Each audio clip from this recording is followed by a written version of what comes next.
Prandaj them që kur flas për shqiptarët e Kosovës, flas për historinë, traditën, trashëgiminë, kulturën, flas për gjak dëshmorësh dhe lot nënash, por dhe e ripërsëris mos përkulje. Shqiptarët e Kosovës nuk u përkulën. Shqiptarët e Kosovës kaluan gjithçka për të ardhur këtu, për të qëndruar në këmbë dhe për treguar se ne jemi këtu. Dhe ne duhet jemi këtu dhe të ndërtojmë të ardhmen si shqiptar gjithë bashkë. Çdo sakrificë duhet ta kemi si shqiptar.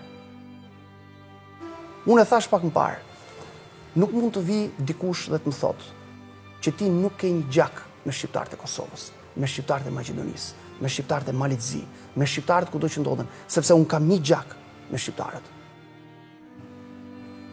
Kemi pasur një histori të padrejtë që na ka ndarë, por ne kemi një gjak.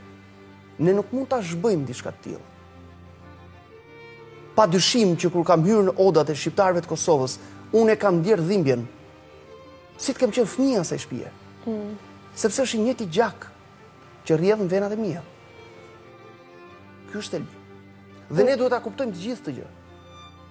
Duhet të lëmë në një moment caktuar ata njerëz që përpiqen gjatë gjithë kohës na ndajnë, na përçajnë, na krijojnë probleme, na mbajnë fundjat të ndarë dhe t'i japim udhë vet asaj që na karakterizon, që është shpirti ynë, që është zemra jon. Nuk mundet as kërkush na imponoj të qenit të ndarë nga njëri tjetri.